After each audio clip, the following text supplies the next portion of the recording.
194 personnes sont mortes sur les routes des Pays de la Loire l'an dernier. C'est certes mieux qu'en 2018, pour autant c'est 194 morts de trop, des deuils difficiles à faire et difficiles à admettre, car dans certains cas, si la vitesse avait été réduite, s'il n'y avait pas eu consommation d'alcool ou de produits stupéfiants ou de faute d'inattention, certaines vies auraient pu être épargnées. Alors comment faire durablement baisser le nombre de morts sur nos routes? On en parlera avec des gendarmes qui sillonnent tout au long de l'année nos routes départementales comme nos autoroutes pour plus de sécurité. Faut-il augmenter la prévention, mieux former les futurs conducteurs ou encore alourdir les sanctions? On abordera aussi le chapitre humain avec Marc. Marc, que vous entendrez, que vous verrez, il a subi un accident en étant sur sa moto. Il a dû être amputé. Il nous parlera de sa reconstruction physique, mais également mentale. La sécurité, l'insécurité en Pays de la Loire, des invités, des reportages. C'est le thème d'enquête de région ce soir. Bienvenue.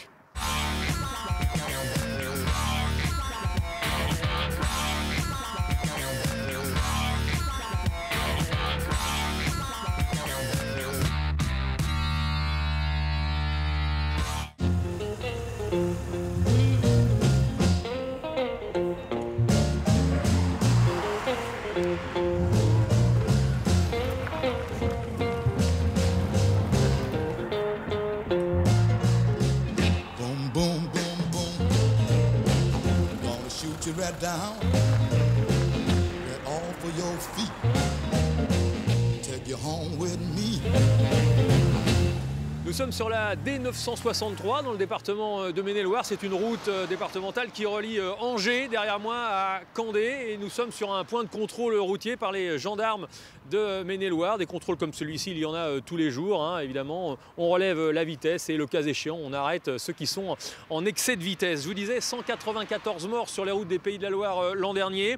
En Loire-Atlantique, 71. Le chiffre a considérablement augmenté. C'est 19 de plus qu'en 2018. En Maine-et-Loire, 32, c'est 6 de moins. En Mayenne, 7, c'est 3 fois moins que l'année précédente. En Sarthe, 41, c'est 2 de plus. En Vendée, 43, c'est 7 de moins. J'insiste sur ces chiffres parce qu'il s'agit là vraiment de vie humaine et c'est assez important. Certaines vies auraient peut-être pu être sauvées, c'est toujours facile à dire après. En Vendée, il y a de nombreuses initiatives qui existent en faveur de la sécurité routière. Des entreprises signent une charte, par exemple, avec la préfecture pour des stages de sensibilisation pour leurs salariés. Des éthylotests anti-démarrage sont installés régulièrement à bord de véhicules depuis plus d'1 an. La Vendée a d'ailleurs été département pilote pour tester ce dispositif.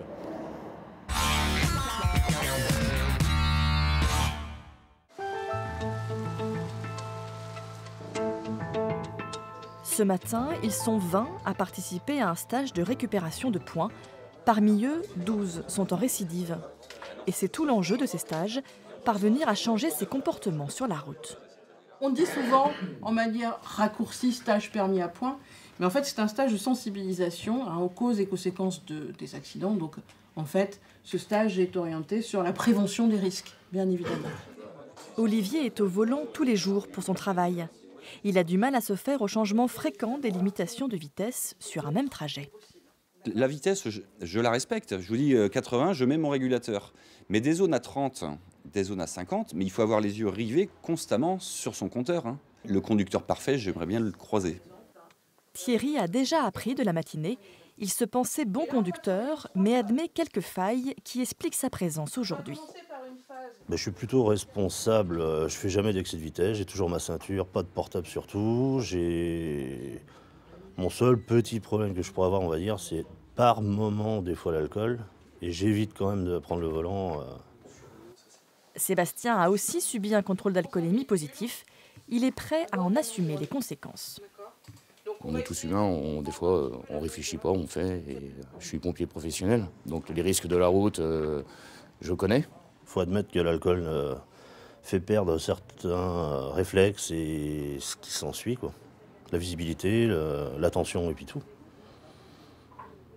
C'est un tort qu'on a. Même sur des petits trajets? Voilà. Bah oui, même sur des petits trajets, oui. Bah oui. J'étais à quelques kilomètres de chez moi. Bah oui, moi, 600 mètres, oui. Ces stages de 2 jours oscillent entre 160 et 230 €. Pour la formatrice, c'est surtout de vivre ensemble dont il faut parler. Notre travail, nous, pendant ces 2 jours, ça va être d'essayer de passer du moi et ma route, moi et mon travail, moi et ma voiture, moi et mon déplacement, à un espace collectif où forcément il faut annuler certaines envies individuelles. La Vendée est un département particulièrement touché par les accidents. 335 en 2018 pour 50 morts et 301 en 2019 pour 43 décédés. L'alcool est la première cause. Il tue presque 2 fois plus en Vendée que la moyenne nationale. Suivent ensuite les excès de vitesse et les refus de priorité. Bonjour à tous, donc aujourd'hui opération de saturation des axes sur la commune de La Motte-à-Chartres. Donc dispositif qui comprend des personnels de la compagnie, que ce soit les différentes brigades et le PSIG. Tous les mois, la gendarmerie lance son opération d'envergure. Une 60aine de gendarmes mobilisés pour toutes sortes de contrôles. Vitesse, alcoolémie ou encore fouille du véhicule. Produits stupéfiants, vous en consommez? Ça m'arrive de temps en temps. Ouais, on va se garer là-bas, on va faire un petit test là. Vous frottez bien à l'intérieur de votre joue, s'il vous plaît. 13% de l'activité globale du groupement, des 700 militaires du groupement, est consacrée à la sécurité routière. C'est une part assez importante quand on la compare aux autres départements voisins, et à la moyenne nationale qui est de 8%. 13% du temps de travail consacré au contrôle routier contre 8% en moyenne dans les autres départements. On le voit bien, la Vendée est un cas à part.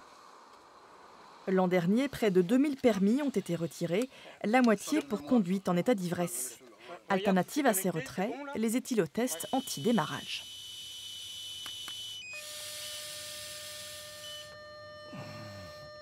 Bon, impeccable, ça fonctionne. Le véhicule démarre, il n'y a pas de souci. Mais tout n'est pas fini. L'automobiliste doit ensuite subir un deuxième test après 5 à 20 minutes de conduite. Un dispositif lancé en octobre 2018 par la préfecture. Autre moyen pour marquer les esprits, ces carcasses installées à l'entrée des entreprises.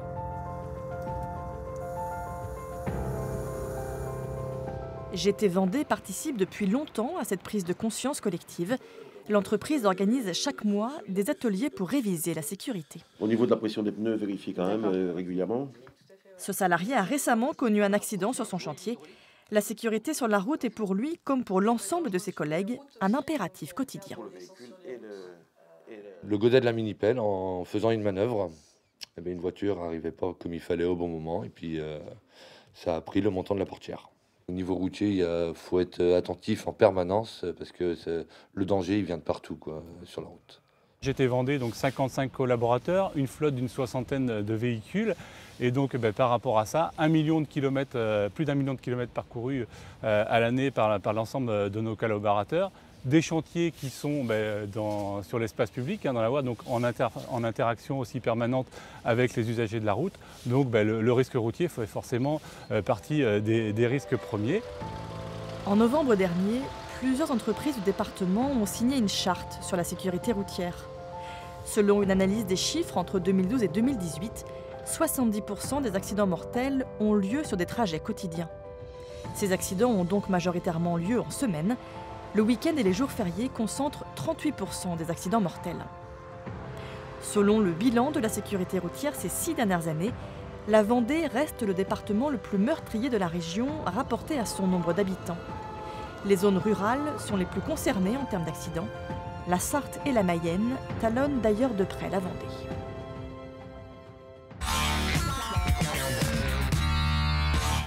Retour sur le plateau d'enquête de région, positionné pour l'occasion au bord de la D963 dans le département de Maine-et-Loire, entre Angers et Candé. À mes côtés, le commandant Samuel Rouault, bonjour. Bonjour. Vous êtes le chef de l'escadron de sécurité routière de la gendarmerie de Maine-et-Loire. Quelles sont les infractions les plus courantes que vous notez sur un département comme le Maine-et-Loire ?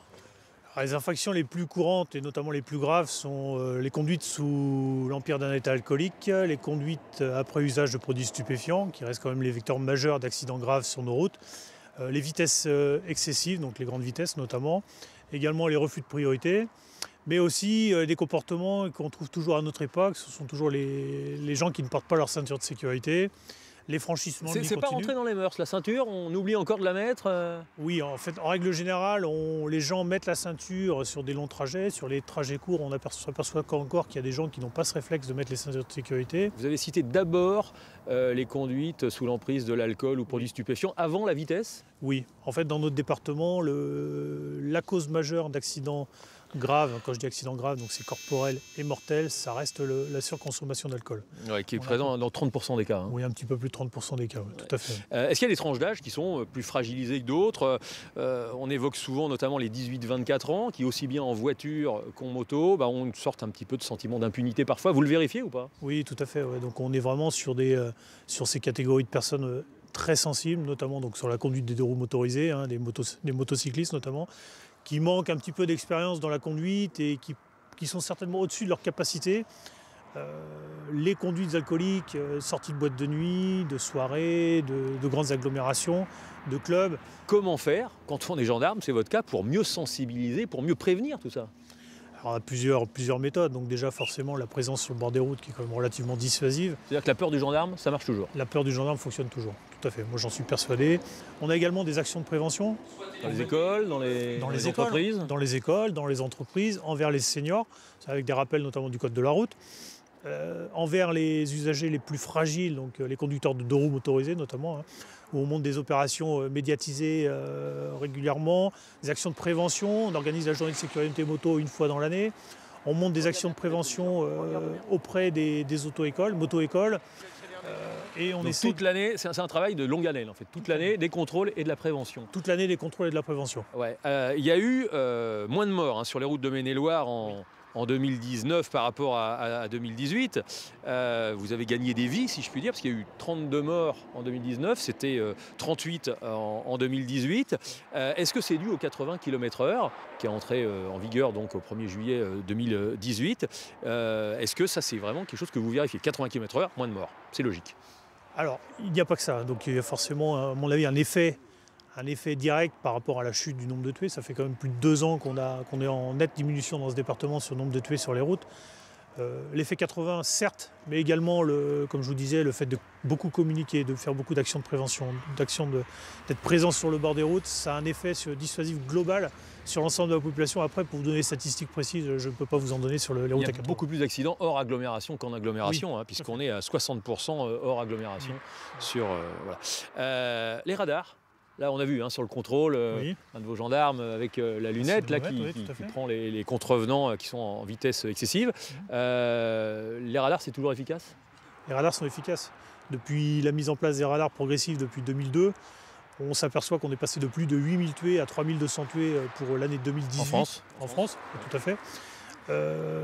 Les radars sont efficaces. Ouais. Comme vous, les policiers font également des contrôles pour veiller au bon respect des règles de circulation. Le code de la route, évidemment, il est valable sur toutes les voies publiques, aussi bien hors agglomération qu'en ville, et c'est valable pour tout type de véhicules, aussi bien pour les vélos ou encore les trottinettes qui deviennent très à la mode en ce moment.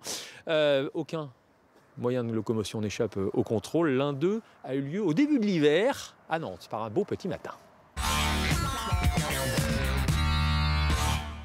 Comprenez que vous n'avez pas d'éclairage à l'avant, pas d'éclairage à l'arrière, vous n'êtes pas visible. Là, c'est plus que l'ampoule, c'est le feu qui manque à l'avant. Là, c'est chaud. Ouais, mais tout le monde est en retard, c'est comme ça qu'arrivent les accidents. Avec l'arrivée de l'hiver et des nuits plus longues, les contrôles en centre-ville se multiplient au petit matin. Des deux roues souvent mal éclairées. Désormais, la police veille aussi aux trottinettes électriques. Petit rappel pour les règles d'usage, c'est très bien, vous avez l'éclairage arrière, l'éclairage avant, système de freinage. Allez, au revoir.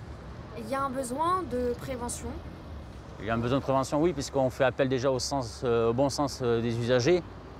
Mais parfois, il faut rappeler les règles avant de sanctionner. À Nantes, les trottinettes en libre service sont interdites. Mais leur arrivée massive ailleurs en France a précipité l'adoption de règles officielles. Désormais, la loi autorise la trottinette électrique à partir de 12 ans sur piste cyclable à une vitesse maximale de 25 km/h et en dessous de 6 km/h en zone piétonne. Les contrevenants s'exposent à une amende de 35 à 1500 €. Une législation bien accueillie. Je trouve ça dangereux parce que c'est vrai qu'on n'a pas toujours nos enfants à côté de soi et ça m'est arrivé en plus notamment à Paris, donc c'est une grande ville, mais où il a failli avoir un gros accident. Je trouve ça très jeune, très dans le vent, c'est bien, c'est tout nouveau, c'est bien, mais il faut un peu encadrer ça. Ça va éviter un peu tout ce qui est, on va dire, sauvage, quoi. Les gens sur les trottoirs qui font pas forcément attention aux piétons. Des piétons rassurés. Reste qu'en magasin, certains modèles ne sont pas bridés. Aux usagers donc de connaître et respecter les nouvelles règles de circulation.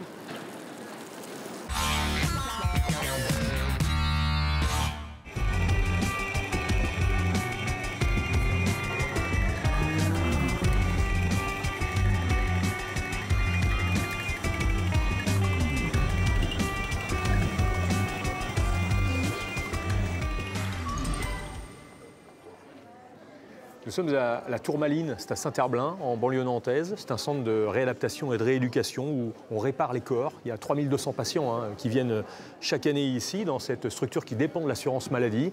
Parfois, malheureusement, il faut amputer. On en parlera avec Marc dans quelques instants, un petit peu plus tard dans cette émission. Ça lui est arrivé.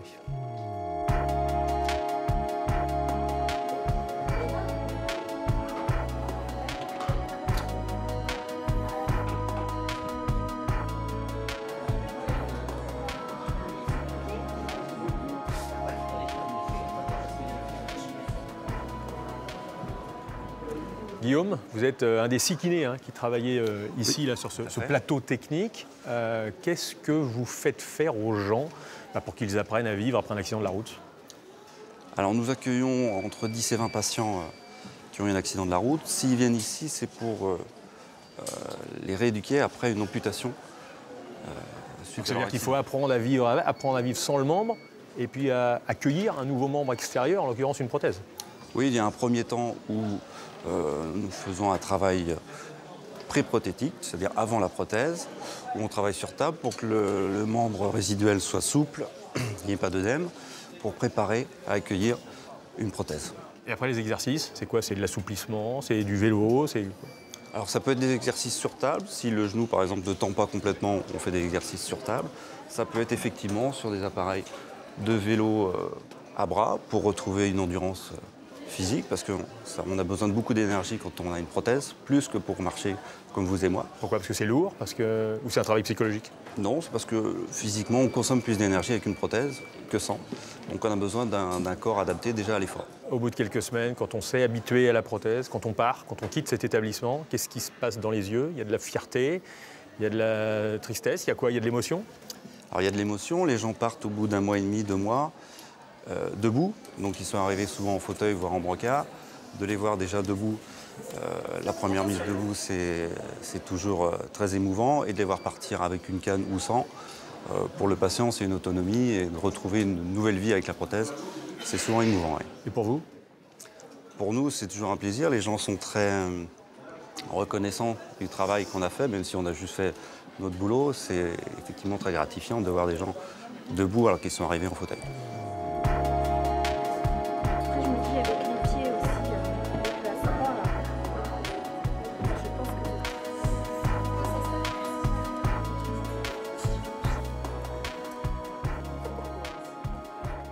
Bonjour Claude Chabot. Bonjour. Merci de nous avoir rejoints à la Tourmaline. Vous êtes vice-président de la Ligue contre la violence routière en Loire-Atlantique. Ouais, quand vous voyez tous ces accidentés, tous ces blessés, et quand on évoque le nombre de morts sur les routes, vous dites quoi? C'est une fatalité? Alors, une fatalité, c'est un mot que nous n'aimons pas beaucoup à la Ligue, puisque nous sommes devant un phénomène évitable. Donc ce qui est évitable ne peut pas être une fatalité. La Ligue contre la violence routière, votre association, a fait avancer quand même pas mal les choses ces dernières années. Vous êtes à l'origine de la baisse du taux d'alcool autorisé, vous êtes à l'origine de l'introduction du permis à points, vous êtes à l'origine de l'obligation du siège bébé. Est-ce qu'il faudrait maintenant, pour vous rejoindre sur le thème de l'alcool, l'éthylotest anti-démarrage systématique dans les voitures? On pourrait envisager comme moyen radical, comme changement de paradigme, de dire maintenant toutes les voitures sont équipées d'un EAD. On pourrait le penser. Anti-démarrage, EAD, anti-démarrage. Voilà. Et pourquoi pas le 0 g par litre? Les 2/3 des accidents mortels avec alcool le sont avec des conducteurs qui sont alcoolisés à plus d'1,6 g par litre. Alors, on peut toujours dire qu'on réduit, mais c'est faire des moulinets autour de sa tête. On n'avance pas sur ce sujet-là. Il faut être réaliste, il faut mieux lutter sur l'alcoolémie, quelle qu'elle soit, plutôt que de faire des incantations. Les campagnes, à la télé notamment, les spots choquent, parce que la Ligue contre la violence routière a voulu parler très vite de délinquance routière, de violence, parfois même d'assassinat. Cette année, la sécurité routière opte pour un langage beaucoup plus positif. On va regarder ensemble un spot où là, la voiture n'est plus uniquement un engin de mort, mais un engin grâce auquel on peut sauver des vies, en fait. Regardez. Merci Yanis. Je m'appelle Léa et je veux te dire un grand merci. Merci de ne pas avoir répondu à ton téléphone quand tu conduisais. Sinon, tu aurais quitté la route des yeux quand je traversais la rue pour aller à mon école. Tu m'aurais écrabouillé et tué. Alors, merci Yanis de m'avoir sauvé la vie et de me laisser devenir grande. Sécurité routière, vivre, ensemble. Voilà, l'un des 2 spots de la campagne, la nouvelle campagne de la sécurité routière en cette année 2020. Au volant, il est possible de se contrôler ou pas? On a l'impression que certains ont un sentiment d'impunité. Quand on est sur la route au volant d'une voiture, on est un citoyen et on doit respecter des règles citoyennes. Or, les règles du code de la route, ce sont des règles qui sont applicables à tous. Donc, à partir du moment où on a décidé de respecter les règles, on sait, par beaucoup d'exemples, que les accidents de la route baissent. Donc, soyons citoyens. C'est pour ça que ça vous rend si optimiste. On parle beaucoup, parce que certains départements ont choisi de le faire, notamment le département de Maine-et-Loire, dans lequel on va se rendre dans quelques instants, ont décidé de revenir sur certaines routes aux 90 km/h. Ça évoque quoi pour vous, ça? Alors, ça évoque une grave erreur de jugement de la part de ceux qui veulent le faire. On peut se dire aujourd'hui qu'on va un jour s'en mordre les doigts parce qu'on va globalement réaugmenter le nombre de victimes sur ce champ-là. Est-ce qu'il faut accentuer la répression? Des amendes plus fortes, des retraits de points encore plus nombreux, des peines de prison plus lourdes? Je pense qu'il n'est pas nécessaire d'augmenter la répression. Par contre, il faut peut-être mieux contrôler. Un PV sur 2 échappe à la sanction. Peut-être de ce côté-là, il y a peut-être un peu mieux à faire. Est-ce que selon vous, Claude Chabot, on va terminer là-dessus, est-ce qu'il y a des gens qui sont définitivement perdus pour la conduite, qui ne seront jamais de bons conducteurs? Oh non, ça, on ne peut pas dire ça. On sait que les stages de sensibilisation, par exemple, ou les stages de récupération de poids à la sécurité routière, ont une grande efficacité. Merci beaucoup, Claude Chabot. Je rappelle que vous êtes le vice-président de la Ligue contre la violence routière en Loire-Atlantique. Alors la sécurité routière, c'est aussi, vous n'allez pas me contredire, j'espère, l'affaire des piétons. Il y a environ 500 morts parmi les victimes de la route. Et de bon matin, comme le soir, il vaut mieux qu'il soit vu. Vous vous souvenez certainement de Karl Lagerfeld, qui portait un gilet jaune en disant « c'est moche, mais ça peut sauver des vies ». Eh bien, le Conseil régional des Pays de la Loire a équipé les scolaires de gilets fluo bien voyants pour être bienveillants. À la sortie du bus scolaire, on ne voit que lui, un gilet vert fluo sur le dos des élèves. Objectif, rendre ces collégiens plus visibles des automobilistes. Un accessoire pour assurer leur sécurité, mais pas forcément à leur goût. J'aime pas. Mais je sais pas, ça fait bizarre. Ça fait bizarre d'avoir un gilet vert. Et à ton avis, pourquoi est-ce qu'ils ont mis un gilet comme ça? Pour nous différencier des gilets jaunes.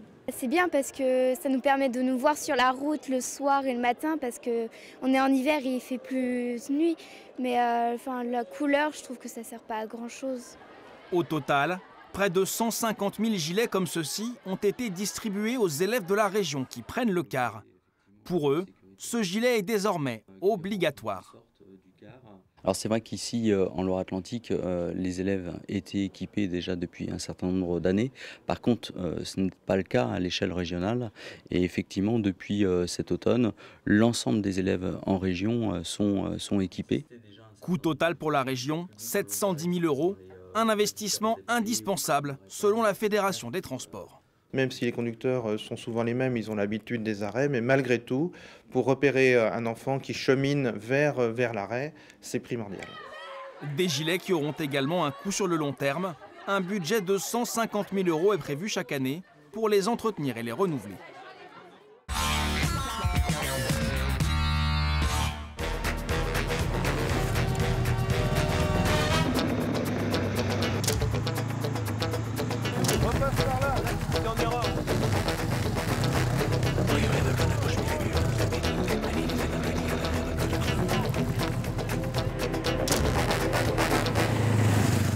Le Nous sommes de retour en Maine-et-Loire. On fait beaucoup d'allers-retours par la route en étant très prudent évidemment dans cette émission puisqu'on parle de sécurité routière.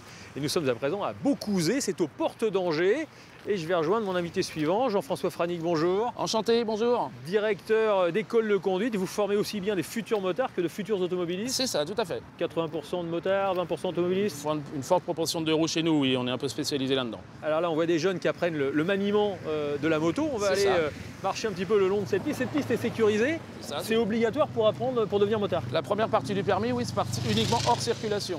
C'est-à-dire que toutes les épreuves pour apprendre à maîtriser le B.A.-ba d'une moto, on va dire. Bon, et ensuite, vous les accompagnez sur la route, dans la voiture? C'est ça, véhicule suiveur. On fera ça un petit peu plus tard. C'est ça, on partira tout à l'heure. Ça coûte combien de passer le permis aujourd'hui? Aussi bien le permis auto que le permis moto? Aujourd'hui, on va dire que dans des moyennes nationales, on est entre 1200 et 1400 € pour un permis auto et entre 6 et 800 € pour un permis moto. Un permis qu'on va avoir à vie. C'est-à-dire qu'il n'y a pas d'examen de santé, il n'y a pas de stage de remise à niveau au cours de notre existence adulte pour conduire. Non, en tout cas en France, le permis est une fois acquis, le reste à vie, sauf incident de parcours. On va dire. Vous pensez que ce serait bien de le faire comme le font certains pays européens? Je pense aux Pays-Bas, au Danemark ou à la Finlande. Nous, on est plutôt favorable à une formation continue. On sait que dans tous les domaines, c'est ce qui réussit le plus. C'est toujours compliqué d'imposer ça aux gens une fois qu'ils sont titulaires. On le sait, les chiffres de la sécurité routière le montrent et le démontrent chaque année. Les 18-24 ans sur la route sont particulièrement vulnérables, aussi bien en auto qu'en moto. Qu'est-ce que vous leur dites? Comment les formez-vous? Eh bien, écoutez, déjà, on applique le programme officiel, qui est le REMC, le référentiel éducation mobilité citoyenne. Et puis, après, on leur fait part de notre propre expérience et notre implication dans la formation, essentiellement dans le deux roues chez nous. Donc la formation est bonne, il n'y a pas à progresser dans ce domaine-là? On peut toujours améliorer les choses, mais les fondements, pour moi, sont largement suffisants. Après, vous parlez de l'âge, c'est malheureusement un âge où on se sent forcément un peu invincible. À 20 ans, on ne craint pas grand-chose. L'accident, c'est pour les autres? L'accident, c'est pour les autres. C'est l'adage un peu connu de la sécurité routière, mais malheureusement, ça n'arrive pas qu'aux autres. Encore plus en moto, où on sent plus le vrombissement de la machine qu'en voiture? C'est déjà des engins qui sont techniquement conçus, qui sont relativement puissants de par le poids et la puissance, et puis l'absence de carrosserie complète qui font que le moindre accrochage peut avoir des conséquences malheureusement dramatiques. Même si le matériel de sécurité a considérablement progressé, on va le voir dans un extrait dans ce reportage qu'on a tourné l'été dernier, ici en Maine-et-Loire, sur un stage de remise à niveau des motards. Il faut savoir que les motards, ça fait 20% des morts sur la route, alors qu'ils sont très peu nombreux dans le trafic. Le matériel de progression, on le disait, a progressé. Vous allez voir cette chasuble gonflable, c'est assez impressionnant. Les gilets airbag. On va faire la démonstration. Donc là, je vais déclencher l'airbag et vous allez voir ce que ça donne. C'est vrai? Okay. Donc là, on est venu gonfler les coussins. Et là, c'est gonflé partout. Ça protège les lombaires, le dos et l'avant. D'accord? C'est un gilet airbag qui devrait se développer dans les années à venir. Dans ce stage, à l'attention des motards, on parle donc sécurité, secourisme, conduite. Alors pourquoi tu es là, toi? Parce que je viens de passer mon permis moto il n'y a pas beaucoup de temps, et en moto il faut toujours apprendre, surtout quand on est jeune. Et il y a toujours à apprendre la moto, on n'est pas en sécurité en moto. Sage comportement, c'est vrai, si la route présente un risque permanent pour tous les véhicules, les deux roues sont toujours en première ligne. Dans Maine-et-Loire, on est comme la moyenne nationale, c'est-à-dire que les motards sont surreprésentés dans la mortalité, dans l'accidentalité. Ils représentent 20% des tués sur les routes, alors qu'ils sont seulement 1,5% du trafic. Donc des motards mieux protégés grâce à cette chasuble, cet airbag gonflable. Les cyclomotoristes, néanmoins, payent un lourd tribut dans les accidents de la route chaque année. Cyclomotoriste, c'est quand on conduit quelque chose qui fait moins de 50 cm3. C'est ça, à partir de 14 ans, oui. Il faut un permis pour ça? Alors oui, maintenant, il y a un permis AM. Ce qu'on appelait le BSR, le brevet de sécurité routière, a été transformé en permis AM. C'est plus pour entrer dans le cadre européen, qui apparaît maintenant sur le permis de conduire. Et là aussi, on a affaire à pour dire gentiment les choses, à des foufous sur la route?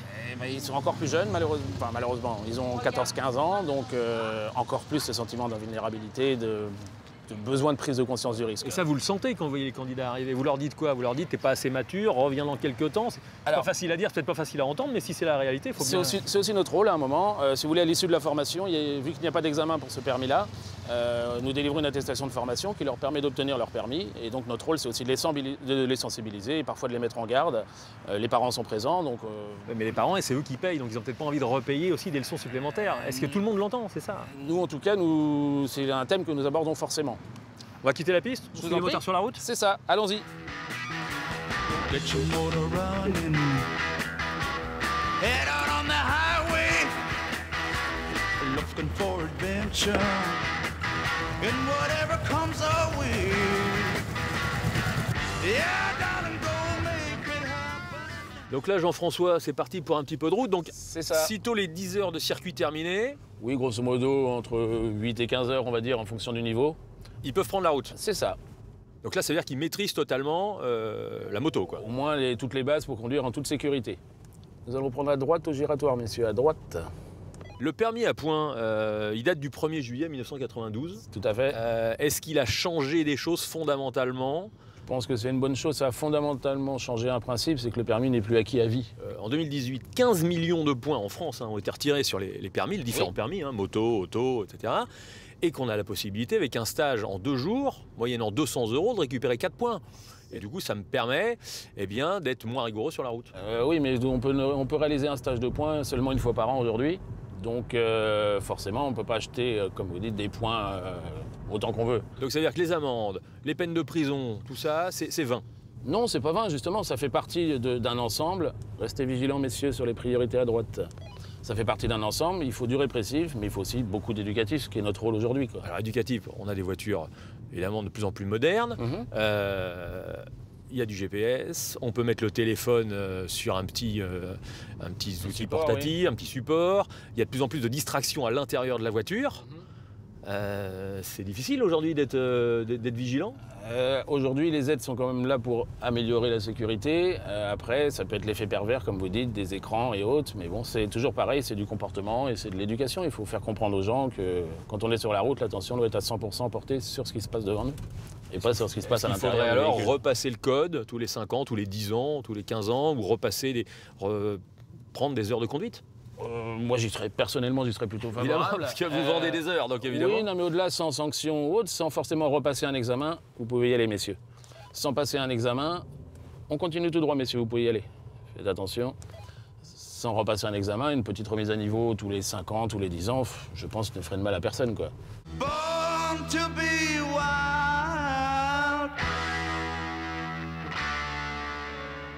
Je voudrais que vous nous disiez un mot sur la conduite accompagnée. On a remarqué que parmi les conducteurs qui ont le permis, ceux qui ont pratiqué la conduite accompagnée avec leurs parents, dès l'âge de 16 ans, c'est ça? C'est ça. Dès l'âge de 16 ans, avaient plus de chances d'avoir le permis. Il y a 70% de réussite. 70%, oui, par rapport à un taux, on va dire, qui est moyen de 50% en formule traditionnelle. Forcément, c'est de l'éducation sur le long terme. Donc les candidats sont sensibilisés beaucoup plus jeunes. Et dans le temps, est-ce qu'on voit que on vérifie que ça fait de meilleurs conducteurs? En tout cas, des conducteurs forcément mieux formés, puisqu'on les forme sur une durée de 2 ans, sur 3000 km. Donc c'est beaucoup plus approfondi et beaucoup plus progressif. Nous allons continuer à gauche à l'intersection en bas, messieurs, d'accord? À gauche, vous prendrez bien toutes les informations. Bien, merci Jean-François. Je vous en prie. Merci Manuel.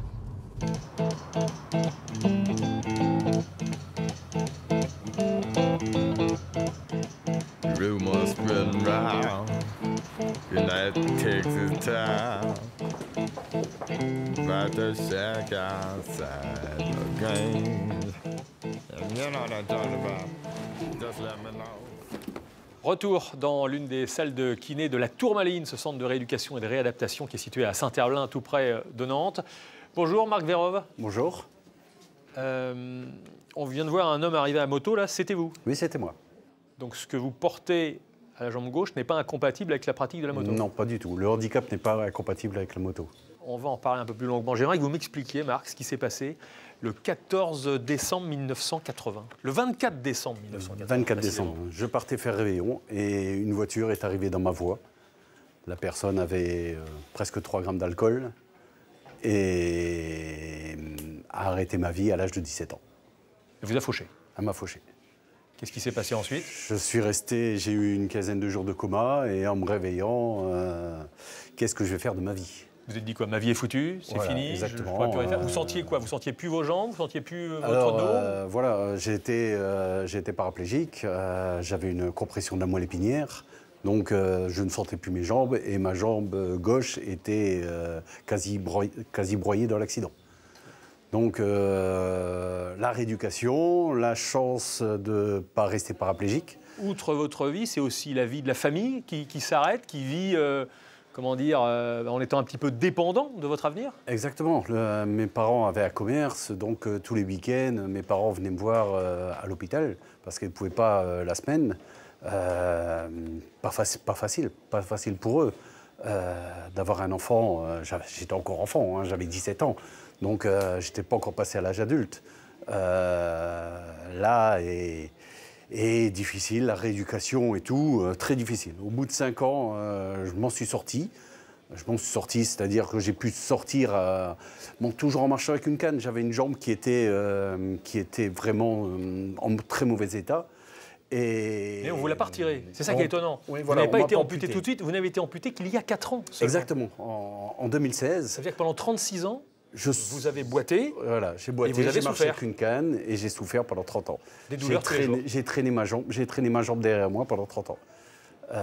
Et pourquoi vous n'avez pas été amputé plus tôt? Parce que visiblement, pourquoi à vous entendre, c'est une libération. Ah oui, c'est carrément une libération. Les médecins, au départ, à l'âge de 17 ans, ils ne veulent pas amputer. Ils veulent essayer de garder un membre le plus longtemps possible. Même s'ils savent que ce membre ne sera plus jamais comme avant. Exactement. Exactement. Ils préfèrent voir quelqu'un avec ses 4 membres que d'avoir quelqu'un qui est amputé mais avec une prothèse, quoi. Aujourd'hui, le fait de m'être amputé en 2016, c'est vraiment une libération. C'est vraiment une libération et une libération dans tous les domaines, quoi. La douleur, l'autonomie. Donc vous refaites de la moto depuis que vous avez été amputé ou vous faisiez déjà? Non, j'ai toujours continué à faire la moto. Ça vous a pas ça m'a pas arrêté. Ça vous a pas dégoûté? Non. La moto est compatible avec le handicap. Le chauffard, il a été condamné ou pas? Vous avez porté plainte? Alors j'ai porté plainte, mais à l'époque c'était un petit peu roulé-bourré. C'est-à-dire qu'il n'y avait pas tellement de lois qui condamnaient l'automobiliste qui avait bu et qui prenait le volant. D'ailleurs, 2 jours plus tard, cette personne s'est présentée chez mes parents pour se faire rembourser son aile de sa voiture qui avait été abîmée. Non. Donc, il y a du culot quand même. Il y avait du culot, oui, tout à fait. Ils l'ont pas remboursé, rassurez tout le monde. Ils l'ont pas remboursé, non. Mais il a été déclaré insolvable par le tribunal, sans permis, sans assurance, et le véhicule qui ne lui appartenait pas. Et de l'alcoolémie, voilà. Et de l'alcoolémie. Vous lui en voulez toujours aujourd'hui? C'est passé, mais c'est dur. Alors aujourd'hui, Marc, vous êtes représentant régional au sein de l'APF, l'Association des paralysés de France. Et à ce titre, vous faites quoi? Vous faites de la prévention? Vous faites quoi? Vous alertez sur les dangers de la route? Alors ça fait partie aussi de mon rôle. Mon rôle, c'est la défense du handicap auprès de la route aussi, parce que je fais partie d'une association qui s'appelle aussi HMS, Handicap Motard Solidarité, qui permet à des personnes qui ont des handicaps de pouvoir passer le permis, parce que ce n'est pas incompatible, le handicap et le permis moto. Qu'est-ce que vous dites aux jeunes qui prennent la route en moto ou en auto, qui ont l'air un petit peu foufou, hein, on va dire ça gentiment? Voilà, vous leur dites quoi? Attention. Mon message de tous les jours, c'est l'attention. Il faut, surtout en moto ou en 2 roues, que ce soit scooter ou vélo même, il faut faire attention à tous les instants. Il n'y a pas une seconde d'inattention. Une seconde d'inattention, c'est la chute. Quand on est en 2 roues, c'est la chute parce qu'il y a une portière qui s'est ouverte, parce que l'automobiliste n'a pas fait attention ou a pris son portable. Malheureusement, ça arrive encore. Les jeunes ne pensent pas qu'un accident peut créer ce type de handicap. D'où l'importance de témoigner. D'où l'importance, voilà, de la sensibilisation. Merci Marc. Pas de quoi. Bon courage pour la suite. Bonne Merci. route.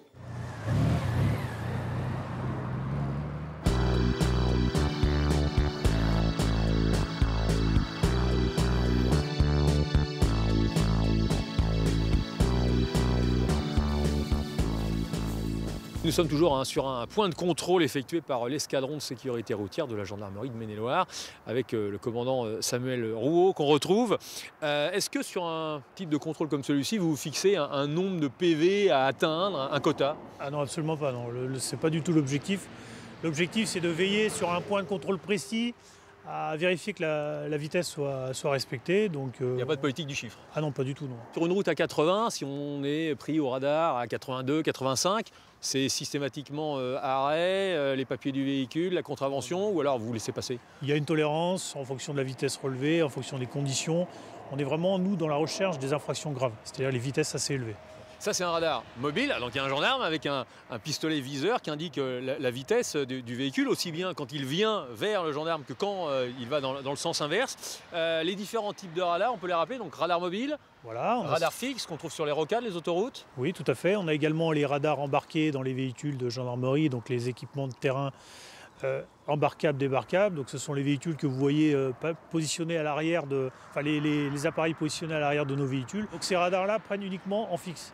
On a également les radars appelés mobiles, mais qu'on appelle dans la vraie terminologie, c'est équipements de terrain mobile, qui eux sont situés dans les véhicules en circulation. Et il y a aussi les radars embarqués dans des véhicules civils, par des sociétés privées qui travaillent pour le compte de l'État, qui doivent faire 200 000 km par an. Oui. Et ensuite, les infractions sont relevées par des agents et non pas par ceux qui sont au volant de ces voitures-là. Tout à fait. Quel bilan vous tirez-vous des 80 km/h?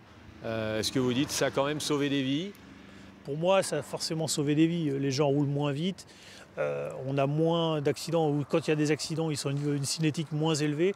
Forcément, ça a une tendance à sauver des vies. Quand vous voyez des accidents quand même, ou des jeunes en infraction, ou des moins jeunes, vous dites quoi? Vous dites, c'est pas vrai. Est-ce que vous êtes dépité? Est-ce que vous êtes amer des fois? Non, on n'est pas amer parce qu'on est vraiment passionné par ce qu'on fait et on est vraiment dans cet objectif de sauver un maximum de vies. Donc effectivement, nous sommes des êtres humains, donc à partir du moment où il y a des gens on va sur des accidents graves, on se met un petit peu à la place de la famille et des personnes. C'est-à-dire que des fois vous êtes un peu dégoûté, il y a pas un peu de dépit en disant mais on fait tout ça toute l'année, on est sur les routes pour faire que ça se passe bien et il y a toujours des excès de vitesse, des accidents qui pourraient être évités. Il y en a moins, on est vigilant justement à ce Humainement, ça vous touche ou pas? On est touché humainement, tous. Mais ça ne nous empêche pas de garder la foi dans ce qu'on fait et on sait qu'on a vraiment une mission d'utilité publique et on se doit d'être présent au maximum et de continuer toujours en avant. Allez, on a parlé de prévention, un petit mot de répression, ça fait aussi partie malheureusement de la route. J'ai de l'alcool dans le sang, j'ai plus de 0,5 g par litre de sang, qu'est-ce que je risque? À partir du moment où vous êtes entre 0,5 g par litre de sang et 0,8 g par litre de sang, vous risquez une contravention de 4e classe, donc 135 € d'amende avec un retrait de 6 points sur le permis de conduire. Je suis en excès de vitesse hors agglomération de plus de 20 km/h par rapport à ce qui est autorisé, qu'est-ce que je risque? Alors, si vous êtes en excès de vitesse plus de 20 km/h, donc sur une tranche entre 20 et 30 km/h, vous allez avoir une amende de 135 € avec un retrait de 2 points sur le permis de conduire. Et après, c'est par gradation, c'est-à-dire que si vous êtes entre 30 et 40 km/h au-dessus de la limitation de vitesse, c'est toujours 135 €, mais 3 points. Et au-delà de 40 km/h, c'est rétention du permis de conduire et également une forte amende et retrait de 6 points sur le permis de conduire. De 4 à 6 points sur le permis de conduire. On a parlé des jeunes, et on vous rappelle aussi que les seniors, les plus de 65 ans, payent un lourd tribut sur la route, 26% des tués. Alors, est-ce qu'à partir d'un certain âge, selon vous, ce sera ma dernière question, commandant, il faudrait repasser le permis? Repasser le permis, je ne sais pas. En tout cas, une visite médicale systématique et obligatoire, je pense que c'est quelque chose qui est bien. Merci beaucoup, commandant Rouault, de nous avoir permis d'être avec vous là, sur ce point de contrôle. La sécurité routière, c'est à tout âge, hein, on vient de l'évoquer. Seulement, l'âge avançant, parfois, les réflexes, eux, s'amenuisent. Il existe des stages pour les seniors, une sorte de remise à niveau, une sorte de révision, pas pour le véhicule, pour eux. Et il y a plein de personnes qui sont intéressées.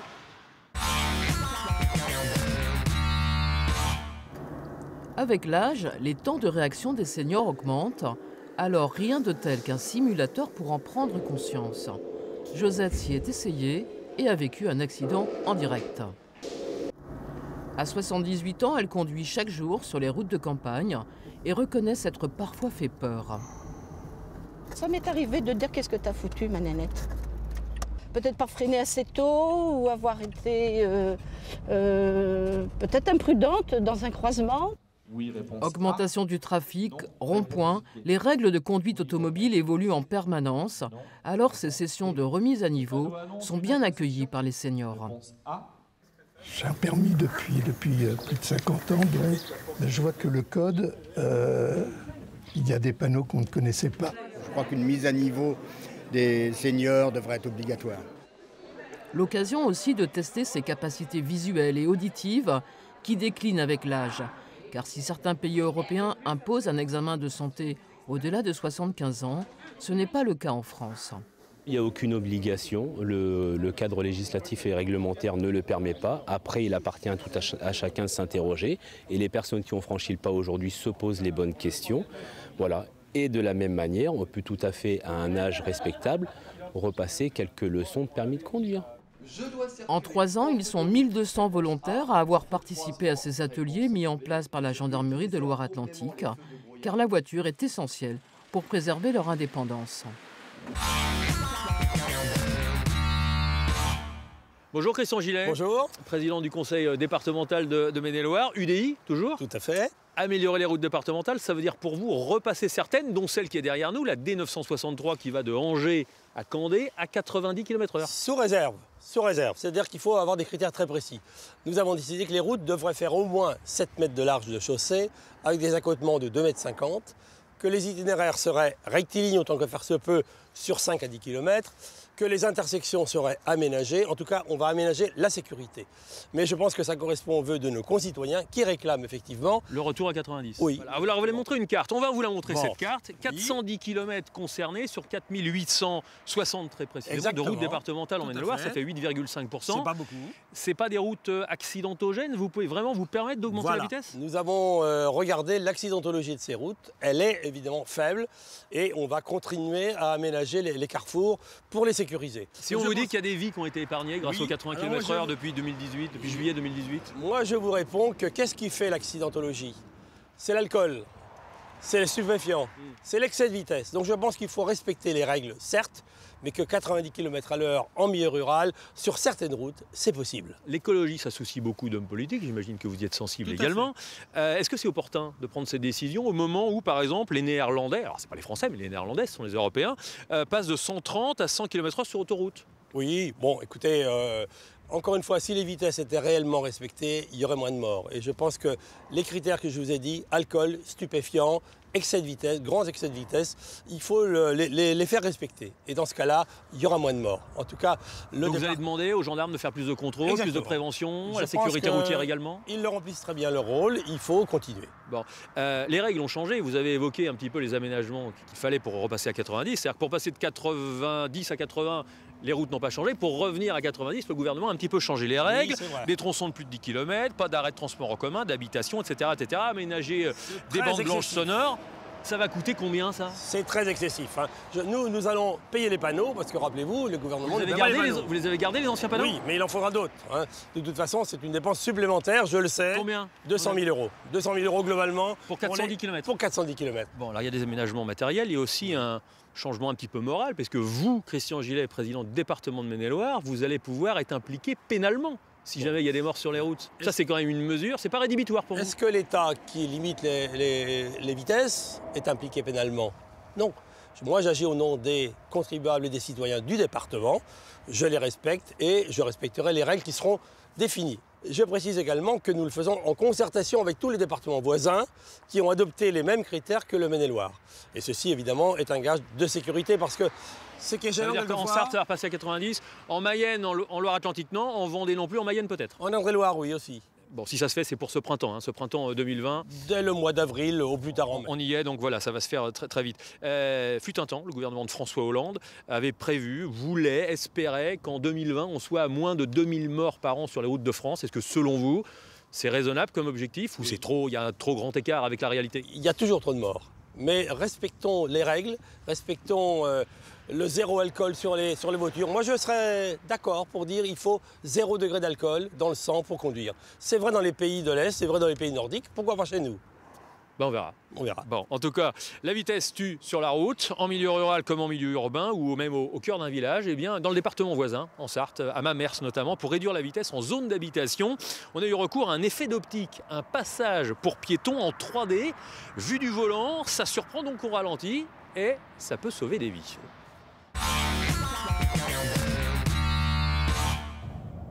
Quand on l'approche en voiture, il semble surélevé. Une impression de volume qui surprend certains automobilistes. Ça attire le regard? Ça attire le regard, oui. Tout à fait. Moi, je trouve ça très bien. C'est bien fait, on a l'impression qu'il y a des petites buttes. Oui, que c'est surélevé en fin de compte, donc je pense que oui.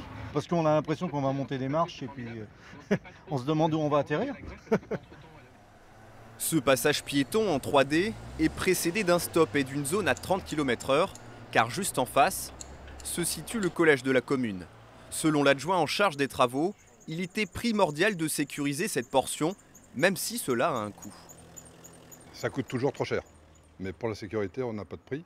3 600 €, c'est cher. Par rapport à une vie, c'est pas cher. Mais par contre, par rapport à un passage piéton traditionnel, c'est à peu près 1 000 € de plus. Avec ces bandes blanches et grises faites en résine, il coûte 2 fois moins cher qu'un ralentisseur de type Dodan et offre d'autres avantages selon le maire. Un Dodan c'est bien, mais quand vous habitez juste à côté, c'est moins bien. Vous voyez, il y a juste une maison ici, et un Dodan ça tape, et ça tape constamment. Ici c'est une petite rue, elle n'est pas très large. Avoir un Dodan, ça aurait pu être utile, mais notre pari c'est d'avoir un effet visuel.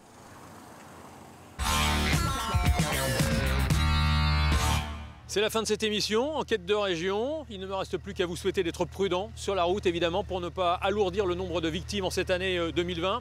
N'oubliez pas, tout ce qui est à voir et à savoir est sur France 3 Pays de la Loire. Bonne route à vous!